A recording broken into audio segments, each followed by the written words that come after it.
வணக்கம். இன்றைக்கி நாம் பார்க்கக்கூடிய topic current electricity second chapter. அதில் ஃபஸ்ட் டாப்பிக்கான எலக்ட்ரிக் கரண்ட். ஃபஸ்ட் பாருங்கள், matter is made up of atom. அது மேட்டர் சிம்பிளாக சொல்லணுன்னா anything which occupies space or certain volume is said to be matter அப்படின்னு சொல்லிடலாம்.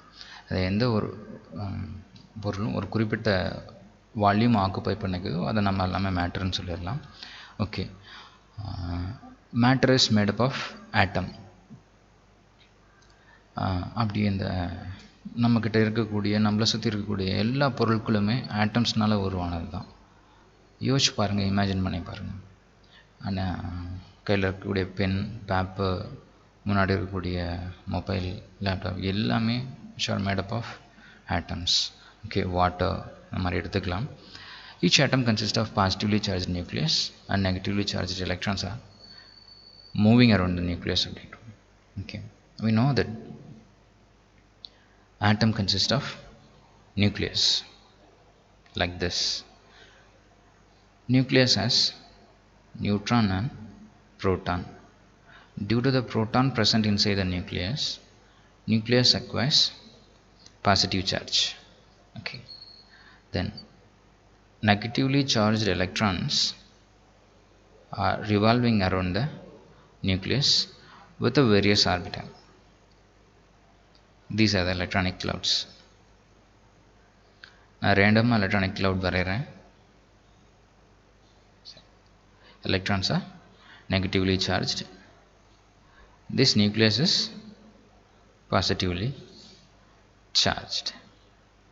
Okay, then atoms in a metal have one or more free electrons which are loosely bonded to the nucleus. These electrons are called free electrons and can easily be detached from the nucleus அப்படிங்கிறோம். இது நம்ம புரிஞ்சுக்கிறதுக்கு முன்னாடி free எலக்ட்ரான்ஸ்னால் என்னன்னு நமக்கு தெரியணும். Free எலக்ட்ரான்ஸ்னு தெரிஞ்சுக்கிறதுக்கு முன்னாடி பாருங்கள், பொதுவாக மெட்டீரியல்ஸை எலக்ட்ரிக்கல் கண்டக்டிவிட்டி பேசிஸில் கண்டக்டர்ஸ், செகண்ட் இன்சுலேட்டர்ஸ் நம்ம கிளாஸிஃபை பண்ணுறோம். Conductors example for the conductors என்ன சொல்லலாம்? வாட்டர், மெட்டல்ஸ், ஹியூமன் பாடி இதெல்லாம் சொல்லலாம். For insulators plastic, chalk piece, clothes, cotton இதெல்லாம் நம்ம இன்சுலேட்டர்ஸ்னு சொல்லலாம். ஓகே, கண்டக்டிவிட்டி மெட்டீரியல் எடுத்துட்டோன்னா, அதாவது கண்டக்டர்ஸ் எடுத்துட்டோன்னா, சப்போஸ் ஒரு மெட்டல் எடுக்கிறோன்னு வச்சுக்கோங்களேன். இந்த மாதிரியான ஒரு மெட்டல் எடுக்கிறோன்னா, டேபிள் மெட்டல் எடுக்கிறோம், இப்படி இருக்குது. இதில் நம்பர் ஆஃப் எலக்ட்ரான்ஸ் இருக்கும், நம்பர் ஆஃப் ஆட்டம்ஸ் இருக்கும். இந்த ஆட்டம்ஸ் எதனால் உருவானது நம்ம முன்னாடி சொன்னோம். நியூக்ளியஸ் இருக்கும், வேரியஸ் ஆர்பிட்டாலில் எலக்ட்ரான்ஸ் இருக்கும். ஓகே, இந்த எலக்ட்ரான்ஸில் நியூக்ளியஸ்க்கு பக்கம் இருக்கக்கூடிய electrons are very tightly bounded to the nucleus. இந்த நியூக்ளியஸை விட்டு தூரம் போக போக கொஞ்சம் தொலைவாக இருக்கக்கூடிய எலக்ட்ரான்ஸ் எல்லாமே lightly bounded to the nucleus. இந்த தூரமாக இருக்கக்கூடிய எலக்ட்ரான்ஸ்லாம் என்ன பண்ணிடலாம்னா ஈஸியாக இந்த நியூக்ளியஸோடைய பாண்டிங்லேருந்து பிரிச்சிடலாம், வெளியே எடுத்துடலாம். உதாரணத்துக்கு இப்போ நார்மலாக ரூம் டெம்பரேச்சர் 28 டிகிரி செல்சியஸில் எடுத்துக்கிறோம். மெட்டல்ஸில் இருக்கக்கூடிய இந்த இந்த அவுட்டர் மோஸ்ட் ஆர்பிட்டால் இருக்கக்கூடிய, அதாவது வேலன்சி எலக்ட்ரான்ஸ் ஈஸியாக ரிமூவ் பண்ண முடியும். இதில் மெட்டல்ஸில். இதே இன்சுலேட்டர்ஸாக இருந்துச்சு அப்படின்னா, இந்த நார்மல் இந்த டெம்பரேச்சரில், அதாவது டெம்பரேச்சர் ஹீட் எனர்ஜி, கண்டக்டர்ஸ் நார்மலாக இந்த டெம்பரேச்சர்லேயே, அதாவது இந்த ஹீட் எனர்ஜிலேயே இதிலிருந்து ரிமூவ் ஆகும்.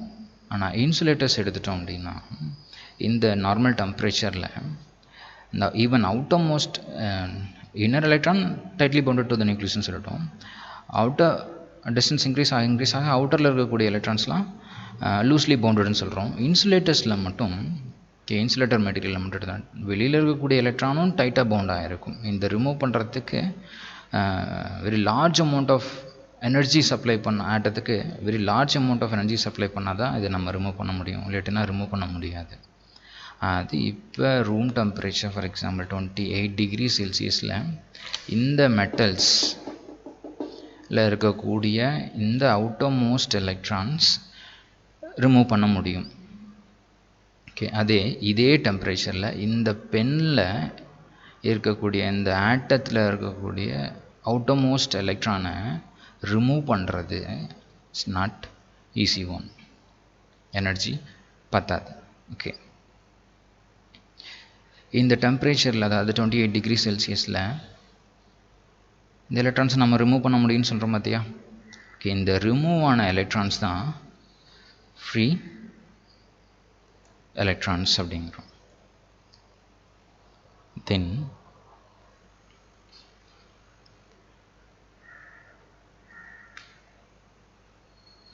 these atoms in a metal have one or more electrons which are loosely bounded to the nucleus. Sorry, okay.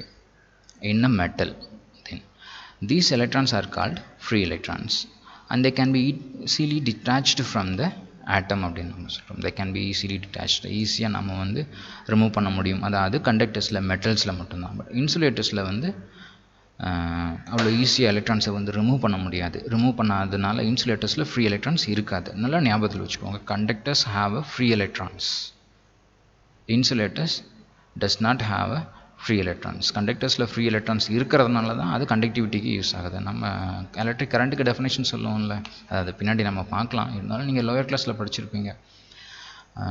கரண்ட்டுக்கு rate of flow of charge சொல்கிறோம்ல, rate of flow of charge. சார்ஜுங்கிறது என்னது? எலக்ட்ரானோடைய movement தான். இந்த மெட்டலில் இருக்கக்கூடிய எலக்ட்ரானோடைய movement. Okay, atoms in a metal have one or more electrons which are loosely bounded to the nucleus அப்படிங்கிறோம். Okay, these electrons are free electrons and they can be easily detached from the atom. The substance which have an abundance of free electrons are said to be a conductors. Okay, meaning புரியுன்னு நினைக்கிறேன். இப்படி line by லைனாக பார்த்துட்டு வாங்க. உங்களுடைய text book தான் இது. And these free electrons move at a random throughout the conductor at a given temperature. Suppose இப்போ இது மெட்டல்ஸ்னு எடுத்துக்கிறோம். மெட்டல்ஸ் அதாவது கண்டக்டர்ஸ். இந்த கண்டக்டர்ஸில் இருக்கக்கூடிய ஃப்ரீ எலக்ட்ரான்ஸ் இந்த நார்மல் டெம்பரேச்சரில், ஓகே, இந்த ரிமூவ் பற்றிய வெளியே வந்த எலக்ட்ரான், இந்த ஃப்ரீ எலக்ட்ரான், ஓகே, ரேண்டம் இந்த மெட்டல்குள்ளாரியே, ஃபார் எக்ஸாம்பிள் இதுதான் மெட்டல். ஓகே, இந்த மெட்டல்குள்ளாரியே ரேண்டம் டைரெக்ஷனில் மூவ் ஆகும். ஓகே, ஒன்று எப்படி போகும், சரியா? ஒவ்வொரு எலக்ட்ரான் இந்த டைரெக்ஷனில் மூவ் ஆகலாம், இன்னொரு எலக்ட்ரான் இந்த டைரெக்ஷனில் மூவ் ஆகலாம், இன்னொரு எலக்ட்ரான் இந்த டைரெக்ஷனில் மூவ் ஆகலாம். அதனால தான் these free electrons move at a random throughout the conductor at a given temperature அப்படிங்கிறோம். Okay, in general due to this random motion there is no net transfer of charge from one end of a conductor to other end and hence no current. அதாவது charge எல்லாம் ஒரு particular டைரெக்ஷனில் move ஆகிருந்துருந்துச்சு வச்சுக்கோங்களேன், நம்ம rate of flow of charge சொல்லலாம். ஆனால் இங்கே நார்மலாக இந்த ரூம் டெம்பரேச்சரில், ஓகே, எலக்ட்ரான்ஸ் ரேண்டம் டைரெக்ஷனில் மூவ் ஆகும். அதாவது இந்த மெட்டலில் இருக்கக்கூடிய, இப்போ உங்கள் இந்த டேபிள் இருக்குது பார்த்தியா, அந்த டேபிள் இட்ஸ் அ கண்டக்டர் தான். இதில் இருக்கக்கூடிய எலக்ட்ரான்ஸ் இப்போ ரேண்டம் டைரெக்ஷனில் மூவ் ஆகிட்டுருக்கு, பர்டிகுலர் டைரெக்ஷனில் மூவ் ஆகலை. அப்படி பர்டிகுலர் டைரெக்ஷனில் மூவ் பண்ண வைக்கணும்னா நம்ம என்ன பண்ணோம் அப்படின்னா, we have to supply a potential difference across this conductor. Potential difference ஒரு பேட்டரி நம்ம ஜாயின் பண்ணணும்னு வச்சுக்கோவே, இந்த கண்டக்டர்ஸில் இருக்கக்கூடிய இந்த ரேண்டம் டைரெக்ஷனில் மூவ் ஆகக்கூடிய எலக்ட்ரான்ஸ் ஒரு பர்டிகுலர் டைரெக்ஷனை நோக்கி மூவ் ஆகும். அப்போ கரண்ட் இருக்கும். ஓகே, இப்போ பேட்டரி நம்ம கனெக்ட் பண்ணாததுனால இதில் இருக்கக்கூடிய எலக்ட்ரான்ஸ் ரேண்டம் டைரெக்ஷனில் மூவ் ஆகிட்டுருக்கு. So no net transfer of charge from one end of a conductor to other end and hence no current. Okay, next line பாருங்க. When a potential difference is applied by the battery across the ends of a conductor, the free electrons are drift towards a positive terminal of a battery producing a net electric current. Meaning புரியும்னு நினைக்கிறேன். இப்போ தான் நான் சொன்னேன். This can be easily understandable from கொடுத்துருக்கேன் உங்கள் text புக்கில் picture பாருங்கள். அண்ட் தென் இன்னொன்று சார்ஜ் ஃப்ளோ ஆகும்னு சொன்னோம் பார்த்தீங்களா, எங்கேருந்து எங்கே ஃப்ளோ ஆகும். ஸோ கிராவிடேஷனல் பொட்டன்ஷியல் எடுத்துட்டோன்னா நம்ம 11th படிச்சிருப்போம். ஒரு ஆப்ஜெக்ட் ஹைட்டான பிளேஸ், அதாவது ஹையர் பொட்டன்ஷியல் இருக்கக்கூடிய பிளேஸில் நம்ம பிளேஸ் பண்ணியிருக்கிறோம். அதாவது ஒரு ஸ்லோப், ஒரு இன்க்ளைன்டு பிளேனில் இந்த இடத்துல ஒரு மாஸ் நம்ம பிளேஸ் பண்ணோம்னா உங்களுக்கு தெரியும், இங்கே வந்து ஹை பொட்டன்ஷியல்,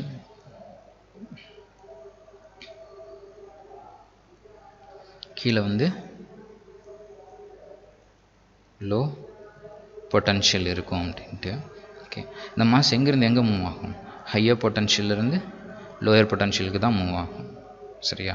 நமக்கு தெரியும். அதே மாதிரி தான் இதில் இருக்கக்கூடிய ஃப்ரீ எலக்ட்ரான்ஸும் எந்த பக்கம் மூவ் ஆகும்னா moves from a higher potential to a lower potential. For example திரும்ப வரைஞ்சிக்கலாம்.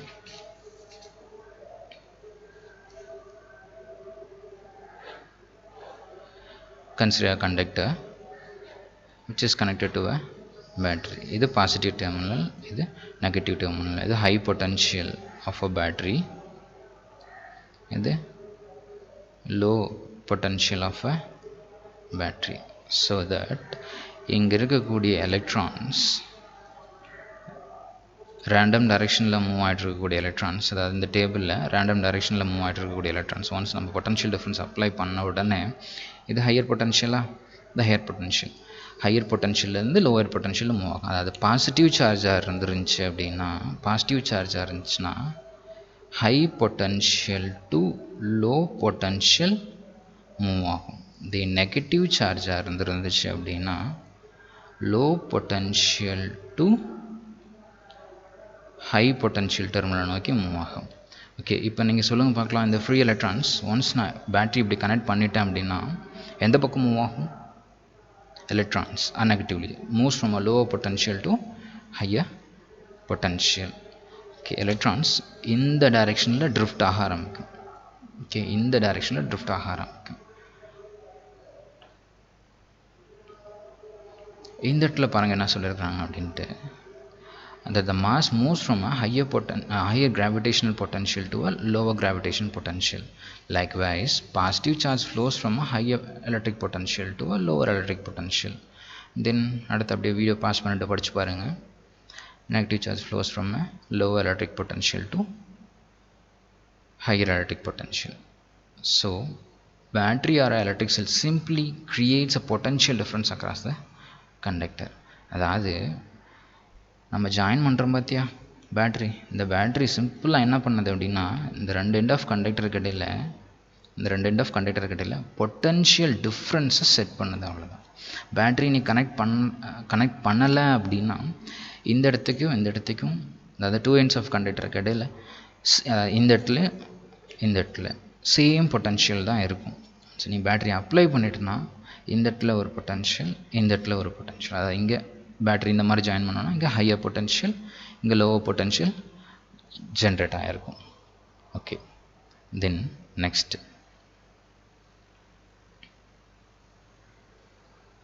எலக்ட்ரிக் கரண்ட்டுக்கு உண்டான definition. Electric current in a conductor is define as rate of flow of charge.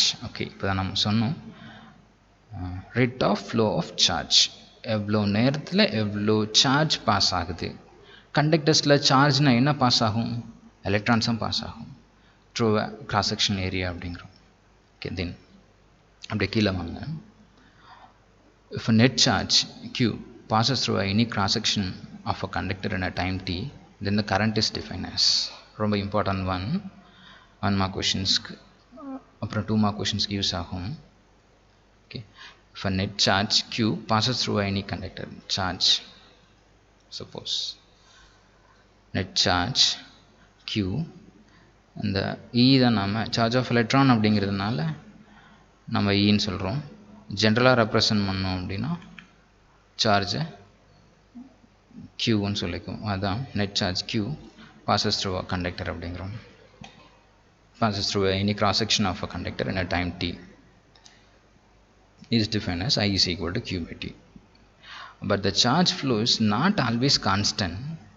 Hence current can more generally be defined as I average. இந்த கண்டக்டரில் move ஆகக்கூடிய இந்த charge, அதாவது electrons எல்லா நேரத்துலையும் ஒரே மாதிரி மூவ் ஆகுது. நம்ம கரண்ட்டுக்கு டெஃபினேஷன் சொன்னோம்ல, I is equal to rate of flow of charge அப்படின்ட்டு. அந்த ரேட் ஆஃப் ஃப்ளோ ஆல்வேஸ் ஒரே மாதிரியே இருக்காது. அது குறிப்பிட்ட நம்பர் ஆஃப் சார்ஜ் குறிப்பிட்ட டைமில் ஆல்வேஸ் மூவ் ஆகாது. ஓகே, ஒரு டைம் சார்ஜ் அதிகமாக இருக்கலாம், கம்மியாக இருக்கலாம், ஒரு சார்ஜ் இன்க்ரீஸ் ஆகலாம், ஒரு சார்ஜ் குறையலாம். அதான் இந்த லைனுக்கான meaning. But the charge flow is not always constant. Hence நம்ம என்ன பண்ணிக்கிறோம் அப்படின்னா, இந்த current I is equal to Q by T எப்படி எழுதிக்கலாம்னா, I average is equal to del Q by del T நம்ம எழுதிக்கிறோம். I average is equal to del Q by del T. Okay, here this del Q is the amount of charge that passes through a conductor at any cross section during the time interval del T அப்படிங்கிறோம். Okay, the rate of at which the charge flows changes in a time, then current is also changes. அதாவது suppose rate of flow of charge change ஆச்சு அப்படின்னா, அதாவது flow of charge இல்லை எதனாச்சும் changes இருந்துச்சு அப்படின்னா, அந்த சேஞ்சஸ் எதையும் அஃபெக்ட் பண்ணும் அப்படின்னா கரண்ட்டையும் அஃபெக்ட் பண்ணும். If Q changes current also changes அப்படிங்கிறோம். ஓகே, தெரியும்னு நினைக்கிறேன், புரியுதுன்னு நினைக்கிறேன். Okay, the instantaneous current I is also defined as, so அதாவது இன்ஸ்டன்டேனியஸ் கரண்ட் அப்படிங்கிற இன்னொரு டேர்மை கொண்டு வரும். என்ன அப்படின்னா, del Q சார்ஜ் சேஞ்ச் ஆகிறப்ப கரண்ட்டு சேஞ்ச் ஆகுது அப்படிங்கிறப்ப சேஞ்சிங் கண்டினியூஸ்லி சேஞ்சிங்கிற ஒரு இன்ஸ்டன்ட் ஆஃப் டைமில் என்ன கரண்ட் இருக்குது, I instantaneous I is equal to, see here, I is equal to limit del T tends to 0 del Q by del T.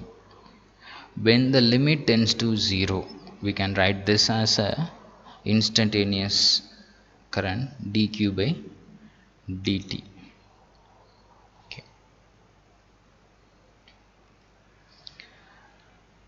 understand ஆகும்னு நினைக்கிறேன்.